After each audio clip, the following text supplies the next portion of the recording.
राज्य के दूर दराज के अंचलों में कार्यरत पत्रकार बंधुओं तथा इस क्षेत्र में आने के इच्छुक पत्रकारिता के विद्यार्थियों को ग्रामीण जनजीवन की समस्याओं से रूबरू कराने के उद्देश्य से राजस्थान विश्वविद्यालय के जनसंचार केंद्र में ग्रामीण पत्रकारिता पर एक कार्यशाला का आयोजन किया गया।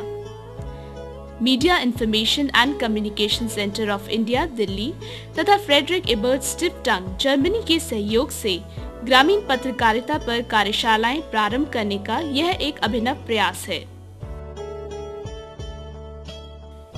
20 अप्रैल 2005 को पहली ऐसी कार्यशाला शुरू की गई थी।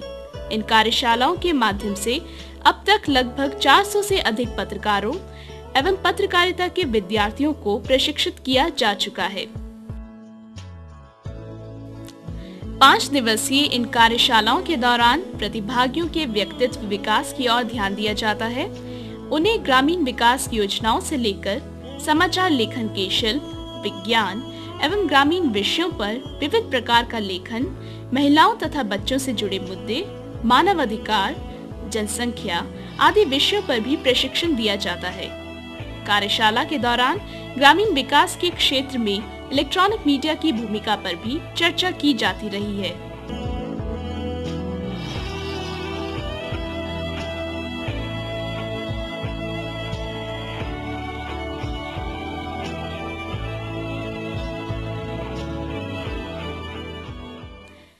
कार्यशाला में एक दिन के लिए ग्रामीण क्षेत्रों का भ्रमण भी किया जाता है ताकि ऐसा करके प्रतिभागी विकास योजनाओं की स्थिति का स्वयं मूल्यांकन कर सके।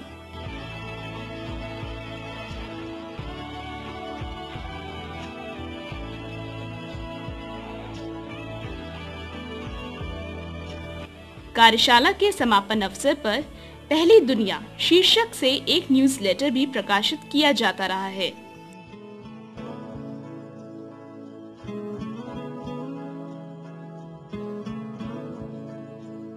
सत्रह अगस्त को इस श्रृंखला की 10वीं कार्यशाला की शुरुआत हुई।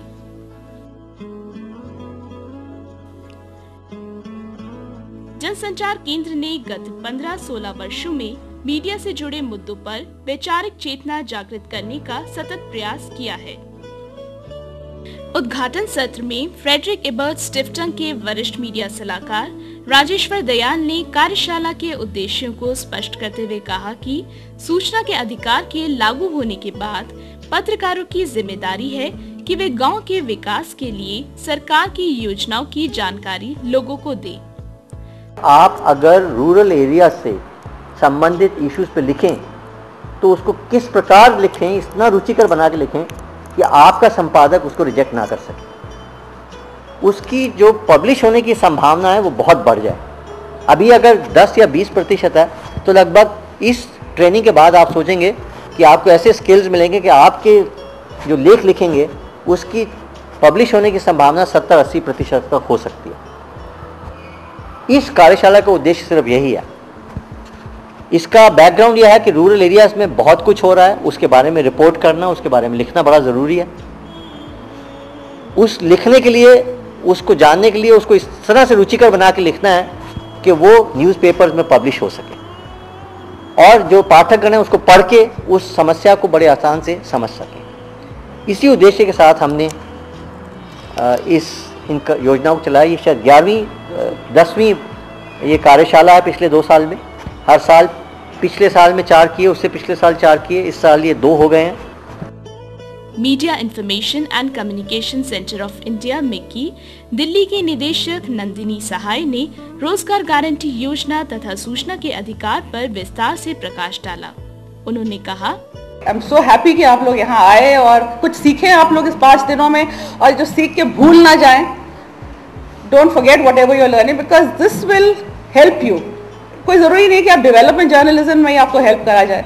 जो भी आप यहाँ 5 दिनों में सीखेंगे, whether you become a political journalist या आप स्पोर्ट्स पे लिखें, जो भी है, एक कमिटमेंट जो आप में पैदा होगी। How did I become a development journalist? जब मैंने शुरू press institute of India 30 years ago मैंने जब ज्वाइन करा, ज्वाइन करते ही मुझे 1 महीने के लिए एक कोर्स पे भेज दिया गया। on development journalism. उसमें 30 साल पहले it was a very unknown thing होती तो इसकी क्या है ये development journalism, what is it? Population पे लिखना और health पे लिखना, it was so boring at that time, nobody thought about it. But मुझे 1 महीने के लिए भेज दिया गया, वो जो मैंने 1 महीने का कोर्स अटेंड करा, that has been my backbone. उसी से मुझे शक्ति मिली है सारे 30 साल काम करने के. So these kind of courses help.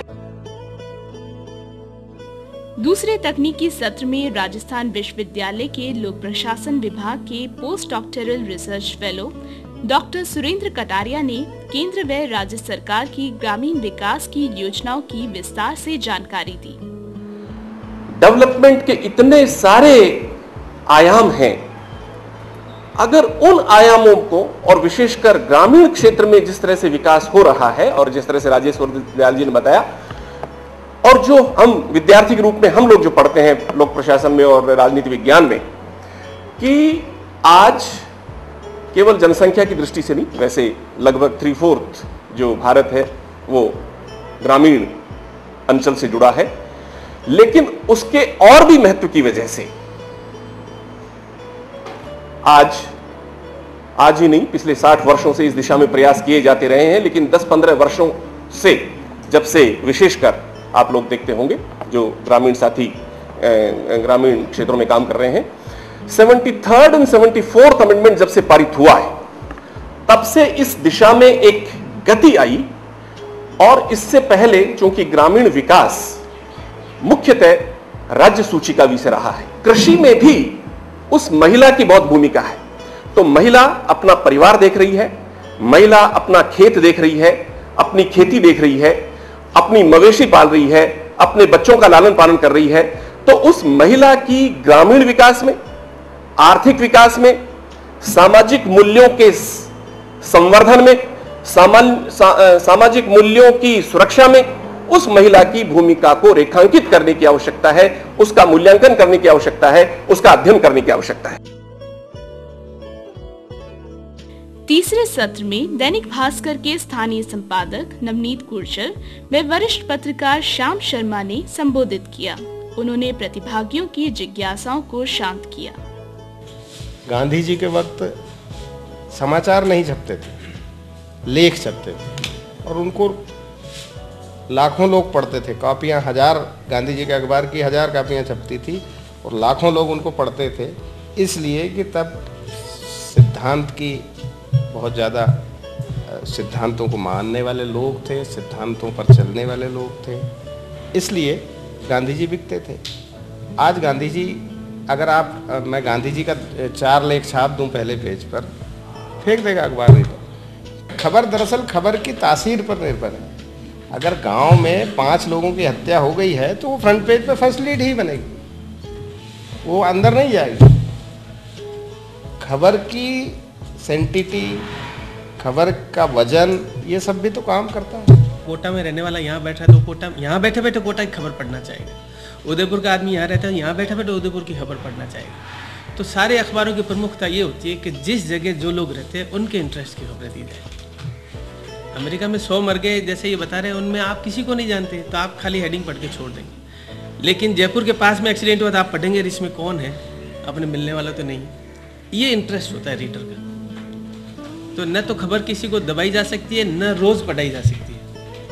हर एक खबर का एक समय होता है, एक स्थान होता है। गरीबी ग्राम की खबर ग्राम में ही ज़्यादा पढ़ी जाएगी, वो शहर में कम पढ़ी जाएगी।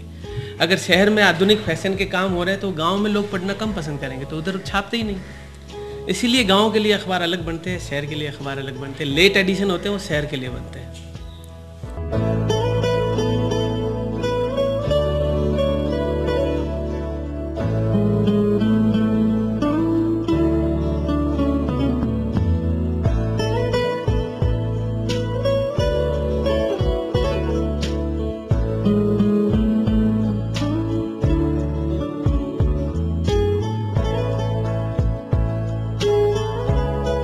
कार्यशाला के दूसरे दिन भोजन पूर्व के 2 सत्रों में राष्ट्रीय विज्ञान एवं प्रौद्योगिकी संचार परिषद के वरिष्ठ वैज्ञानिक डॉक्टर मनोज पटेरिया ने विज्ञान पत्रकारिता के विभिन्न पहलुओं से अवगत कराया। विज्ञान की कोई भी जानकारी या विचार इंफॉर्मेशन, नॉलेज और कॉन्सेप्ट मीडिया के माध्यम से, पत्रकारिता के माध्यम से आम लोगों तक पहुंचाने की प्रक्रिया को हम विज्ञान पत्रकारिता कहेंगे। विज्ञान पत्रकारिता कोई ऐसी नई चीज़ नहीं है। पत्रकारिता में जब आप विज्ञान के विषयों पर लिखते हैं या विज्ञान के विषयों पर बोलते हैं या विज्ञान के विषयों पर बताते हैं तो उसको हम विज्ञान पत्रकारिता कह देते हैं। कृषि के विषयों पर बताते हैं तो उसको कृषि पत्रकारिता कह देते हैं। पॉलिटिक्स के बारे में बताते हैं तो पॉलिटिकल जर्नलिज्म कहते हैं। फिल्म के बारे में बताते हैं तो फिल्म जर्नलिज्म कह देते हैं। क्राइम के बारे में बताते हैं तो क्राइम रिपोर्टिंग, क्राइम जर्नलिज्म कह देते हैं। बिजनेस जर्नलिज्म कह देते हैं। स्पोर्ट्स जर्नलिज्म कह देते हैं। ऐसी साइंस जर्नलिज्म है। उसमें चिकित्सा विज्ञान भी शामिल है, कृषि विज्ञान भी शामिल है, अंतरिक्ष विज्ञान भी शामिल है, सॉइल साइंस भी शामिल है। हर तरह के साइंस जो विज्ञान सम्मत हैं वो सारे इसमें साइंस और टेक्नोलॉजी इस बातचीत में शामिल है। भोजन के बाद के सत्र में जनसंचार केंद्र के अध्यक्ष डॉक्टर संजीव भानवत ने सभी प्रतिभागियों की रिपोर्टिंग का मूल्यांकन करते हुए लेखन की बारीकियों को समझाया।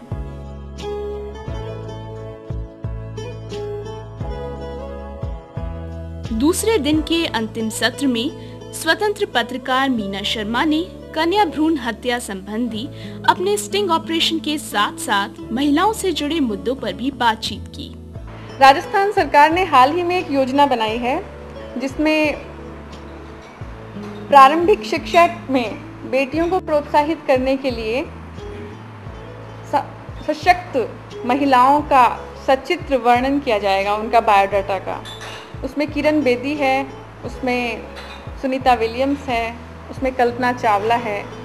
लेकिन दुख की बात यह है कि उसमें राजस्थान से एक भी नहीं है। तो क्या राजस्थान में एक भी प्रतिभा नहीं है?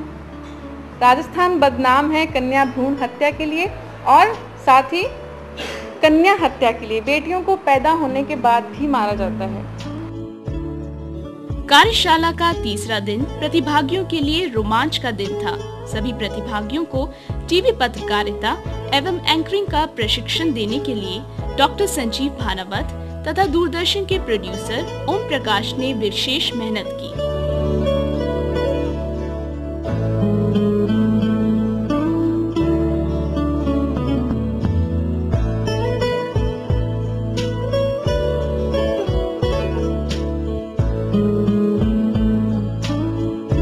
सभी प्रतिभागियों ने कैमरे के सामने आकर अपनी बात कही।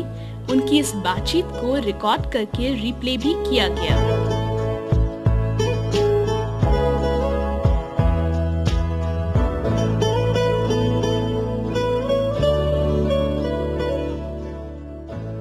रविवार को ही केंद्र की 15 वर्षों की विकास यात्रा पर एक लघु फिल्म यात्रा 1.5 दशक की का भी प्रदर्शन किया गया। राजस्थान विश्वविद्यालय का जनसंचार केंद्र तालीम और ज्ञान के समंदर में मुश्किल भरी राहों पर चलते हुए जनसंचार केंद्र ने 1.5 दशक का अपना सफर सफलतापूर्वक पूरा कर लिया है।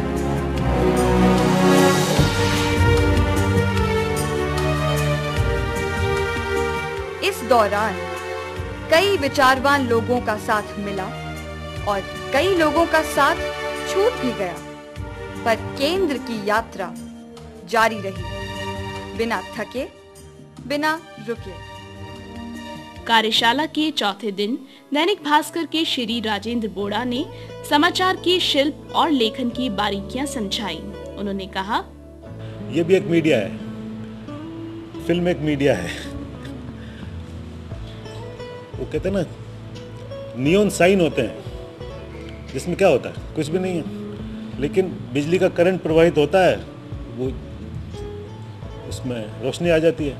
अगर आपने उसको अक्षर बना दिए तो अक्षर हो जाएगा वो। बाकी मीडिया का क्या है मत, वो एक मीडिया है ना, लेकिन अगर उसको अक्षर बना दिया जाए तो वो कुछ मीनिंग कर देते, उसका एक मीनिंग हो जाता है। वो मीनिंग विज्ञापन भी हो सकता है, किसी दुकान का नाम हो सकता है। तो media itself is not a journalism.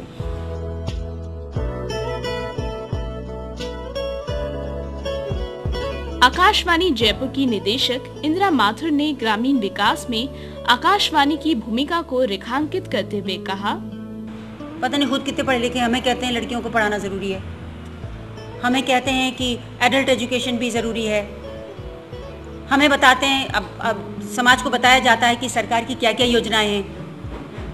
ग्रामीण स्वरोजगार योजना है, प्रधानमंत्री सड़क परिवहन योजना है, ग्रामीण रोजगारों को रोजगार भत्ता मिलेगा, ये सरकार की योजना है, हैंडपंप खोदे जाएंगे, सरकार का क्या योगदान है, ये एक इन्फॉर्मेशन है।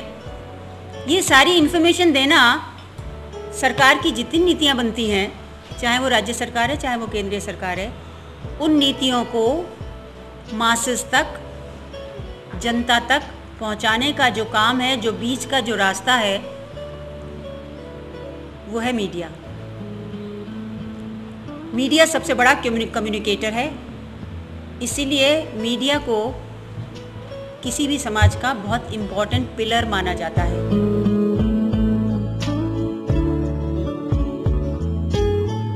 माइंडफुल स्कूल ऑफ जर्नलिज्म की एग्जीक्यूटिव हेड शिप्रा माथुर ने प्रभावी संचार के विविध पहलुओं को स्पष्ट किया। Let's start with this thought कि कम्युनिकेशन है क्या। सूचनाओं का आदान प्रदान, यानी सूचनाएं एक स्थान से दूसरे स्थान गई और वहां से आपके पास आई। यानी इसमें दो पहलू हैं कि एक संचारक है और दूसरा प्रापक है, यानी रिसीवर है। यह सिद्धांत कहता है कि संचार की प्रक्रिया के 5 चरण हैं जिसके जरिए संचार पूरा होता है। यानी एक कम्युनिकेटर होना ही चाहिए। अखबार आप निकाल रहे हैं, न्यूज़ आप दिखा रहे हैं, लेकिन किसके लिए दिखा रहे हैं? आखिर न्यूज़ देखने वाला भी कोई होना चाहिए। There has to be some viewer if you are telecasting और ब्रॉडकास्टिंग और राइटिंग और पब्लिशिंग एनी न्यूज़ आइटम। अगर उसका कोई पाठक नहीं है उस खबर का, तो वो खबर व्यर्थ खबर है, उसका कोई अर्थ नहीं रह जाता।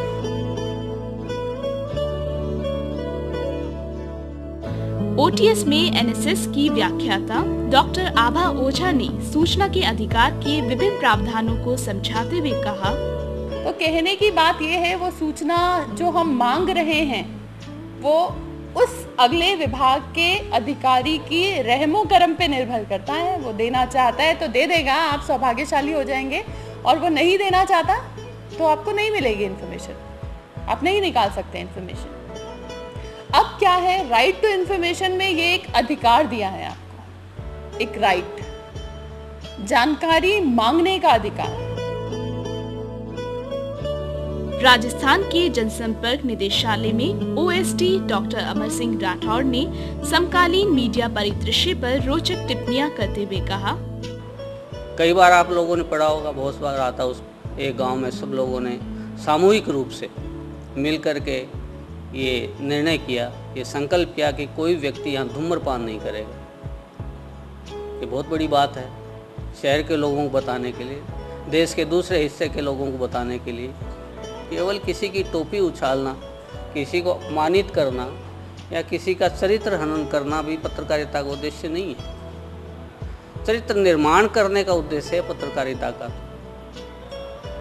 ठीक है, किसी व्यक्ति में, क्योंकि समाज है, इतना बड़ा समाज में बहुत सारी कमियां भी हो सकती हैं, भ्रष्टाचार की बड़ी समस्या है, चरित्रहीनता की बड़ी समस्या है, सारी चीज़ें आनी भी चाहिए, लेकिन तथ्यपरक होनी चाहिए। केवल किसी को डराने, किसी को धमकाने, किसी का चरित्र हनन करने के लिए ये चीज़ें पत्रकारिता का आधार नहीं बननी चाहिए, पत्रकारिता का विषय नहीं बनना चाहिए। राजस्थान विश्वविद्यालय के व्यावसायिक प्रशासन विभाग में associate professor doctor Anil Mehta ने समय प्रबंधन की महत्ता पर प्रकाश डालते हुए कहा, यदि आप समय प्रबंधन के लिए वास्तव में सचेष्ट हैं तो शुरुआत कीजिए सबसे पहले अपने समय बर्बादकों की जानकारी करके। Identify your time wasters first. आपको सिर्फ अब एक काम करना है, अगले 15 दिन तक सुबह उठने से लेकर रात को सोने तक अपनी हर क्रिया, अपनी हर गतिविधि का लेखा रखना शुरू कीजिए। आपने क्या किया, उस कार्य में आपने कितना समय लिया। इस बात की चिंता मत कीजिए कि वो क्रिया, वो गतिविधि कितनी रूटीन नेचर की क्यों ना हो, मैं तो यहां तक कहता हूं कि नाना धोना खाना खाना आदि आदि का भी आप लिखा शुरू कीजिए। आपने किस समय क्या किया, कितना टाइम लिया। वैसे आपको बात बड़ी अजीब लगेगी, साहब इसमें लिखना क्या है, ऐसी कौन सी अपने क्या बात कर रहे हो आप, क्या लिखने की बात है। लेकिन फिर भी मैं कह रहा हूं कि मेरे कहने से आप लिखना शुरू कीजिए। आप यदि 15 दिन तक आपने इस प्रकार का रिकॉर्डिंग किया अपने दिनचर्या का, क्रिया लगने वाला समय, और 15 दिन बाद आपने अपने इसी रिकॉर्ड को अगर देखा और इसका मूल्यांकन करना शुरू किया, तो आपको यह जानकर, यह देखकर बड़ा आश्चर्य होगा कि बीते 15 दिनों में आपने बहुत सारे महत्वपूर्ण कार्य जो आपको करने चाहिए थे वो आप करने से ही चूक गए, भूल गए, कई बार स्लिप हो गया। इन बीते 15 दिनों में आप बहुत सारे ऐसे कामों में लीन थे जो आपको करने ही थे, करने ही पड़ते, लेकिन उन कार्यों में आपने बड़ा ही असामान्य समय लिया है, एबनॉर्मल टाइम लगाया। 5 दिवसीय कार्यशाला के समापन सत्र में मुख्य अतिथि थे दैनिक भास्कर के संपादकीय सलाहकार तथा वरिष्ठ मीडिया शिक्षक प्रोफेसर बलदेव राज गुप्ता।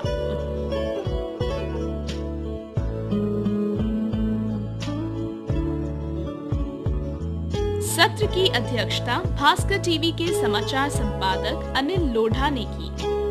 उन्होंने कहा, मैं काफ़ी समय, लगभग 25-26 साल प्रिंट मीडिया में रहा, पिछले 3-4 साल से टीवी में हूँ, और मैंने बहुत छोटे से एक रिपोर्टर के रूप में अपना जीवन शुरू किया था। राजस्थान पत्रिका में मैंने ट्रेनिंग जर्नलिस्ट के रूप में, और उसके बाद में अजमेर में एक रिपोर्टर के रूप में। इसके बाद मैं जयपुर, दिल्ली, कई जगह मैंने काम किया।